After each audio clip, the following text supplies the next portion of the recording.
আসসালামু আলাইকুম। শিমু কিচেনে সবাইকে স্বাগত জানাচ্ছি। আবারও হাজির হলাম আপনাদের সাথে নতুন একটি রেসিপি শেয়ার করতে। আজকে আমি আপনাদের সাথে শেয়ার করে দেখাবো পুডিং। পুডিং কিন্তু আমরা কম বেশি সবাই পছন্দ করি, আর আমরা নানা ধরনের পুডিং তৈরি করে থাকি। আজকে আমি আপনাদের সাথে শেয়ার করব কলার পুডিং। কলার পুডিংটা খুবই হেলদি এবং খেতেও অনেক মজা লাগে, আর দেখতেও কিন্তু অনেক সুন্দর হয়। ইফতারে ঠান্ডা ঠান্ডা এই পুডিংটা খেতে কম বেশি সবাই অনেকেই পছন্দ করবেন। পুডিংটা তৈরি করা একদম সহজ। যে সমস্ত বাচ্চারা কলা খেতে পছন্দ করে না তাদের জন্য এটা তৈরি করতে পারেন। পুডিং তৈরির জন্য প্রথমে আমরা ক্যারামেল তৈরি করে নেব। এর জন্য চুলায় একটা প্যান বসে তার মধ্যে 1/3 কাপ চিনি দিয়ে দিচ্ছি। এ পর্যায়ে কোনো পানি ব্যবহার করব না। চুলার আঁচটা একদম লোতে রেখে অপেক্ষা করব চিনিটা গলে যাওয়ার জন্য। দেখুন চিনিটা কিন্তু অলরেডি গলতে শুরু করেছে। চিনিটা যখন এ পর্যায়ে গলে আসবে তখন একটা চামচের সাহায্যে এটাকে নেড়েচেড়ে ভালোভাবে মিক্স করে নেবো, আর ক্যারামেলের কালার হওয়ার জন্য অপেক্ষা করব। এ পর্যায়ে আবার বলছি চুলার আঁচটা কিন্তু একদম লোতে রাখতে হবে, তা নাহলে ক্যারামেলটা পুড়ে যাবে আর খেতে তিতা লাগবে পুডিংটা। চুলা আঁচটা লোতে রেখে এটা নেড়েচেড়ে একদম ক্যারামেলের কালার করে নিয়েছি। এটাকে আমি আর খুব বেশি ডার্ক করব না। এবার এটা চুলা থেকে নামিয়ে যে বাটিতে আমি ক্যারামেলটা সেট করবো সেই বাটির মধ্যে দিয়ে দিচ্ছি। সম্পূর্ণ ক্যারামেলটা দিয়ে দিয়েছি। এবার বাটিটাকে একটা সাইডে রেখে দেবো যাতে ক্যারামেলটা ঠান্ডা হয়ে সেট হয়ে যায়। এদিকে আমরা পুডিংয়ের মিশ্রণটা তৈরি করে নেব। এর জন্য এখানে আমি কলা নিয়ে নিয়েছি 2টা ডিম, আর দিয়েছি 1/3 কাপ চিনি। এখানে আমি দেশি চাপা কলাটা নিয়েছি, আপনারা চাইলে সাগর কলা দিয়েও এটা করতে পারেন। সাগর কলা নিলে 2টা কলা হলে হয়ে যাবে। এবারের মধ্যে আমি দিয়ে দিচ্ছি 2টা ডিম। ডিমটা ফ্রিজে থাকলে আধা ঘন্টা আগে বের করে রাখবেন, তারপরে রুম টেম্পারেচারে এনে ডিমটা ব্যবহার করবেন। এবার দিয়ে দিচ্ছি 1/3 কাপ চিনি। মিষ্টিটা আপনারা আপনাদের স্বাদ অনুযায়ী দিয়ে দেবেন।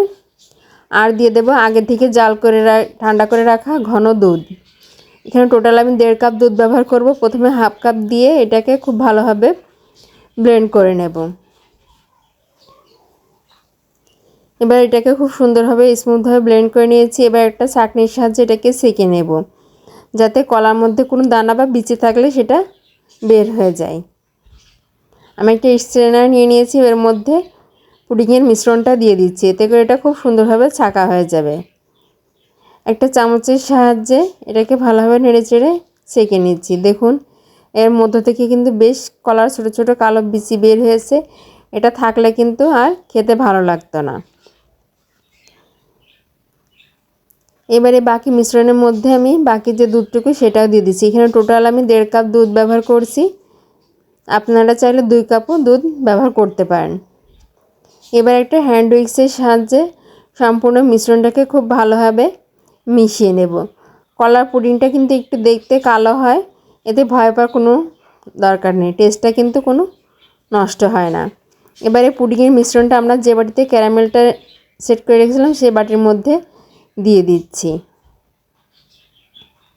আমি বাটির মধ্যে সম্পূর্ণ মিশ্রণটা দিয়ে দিলাম।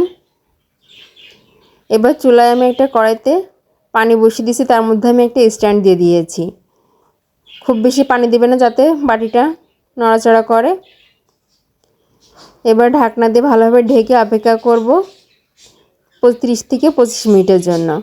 ঢাকনার ছিদ্রটা একটা কিছু দিয়ে বন্ধ করে দিতে হবে। এ পর্যায়ে চুলার আঁচটা মিডিয়ামে রেখেছি। ফিরে আসছি 25 মিনিট পর। আমি ঢাকনাটা খুলে আপনাদের দেখিয়ে দিচ্ছি যে দেখুন একটা টুথপিক দিয়ে আমি চেক করলাম, টুথপিকটা ক্লিন এসেছে, তার মানে আমাদের পুডিংটা কিন্তু হয়ে গেছে। এ পর্যায়ে পুডিংটা রুম টেম্পারেচারে এনে নর্মাল ফ্রিজে 3 থেকে 4 ঘন্টার জন্য রেখে দিতে হবে। ফিরে আসছি 3 থেকে 4 ঘন্টা পর। দেখুন 3 থেকে 4 ঘন্টা পর আমাদের পুডিংটা কিন্তু ভালোভাবে সেট হয়ে গেছে। এবার ছুরির সাহায্যে সাইড থেকে ভালোভাবে ছাড়িয়ে নিচ্ছি। এবার পুডিংটা আমি একটা প্লেটের উপর মোল্ড আউট করে নিয়েছি। দেখতে পাচ্ছেন দেখতে ঠিক কতটা সুন্দর হয়েছে। এবার ভিতরটা আমি আপনাদের কেটে দেখিয়ে দিচ্ছি যে এটার ভিতরটাও কেমন হয়েছে।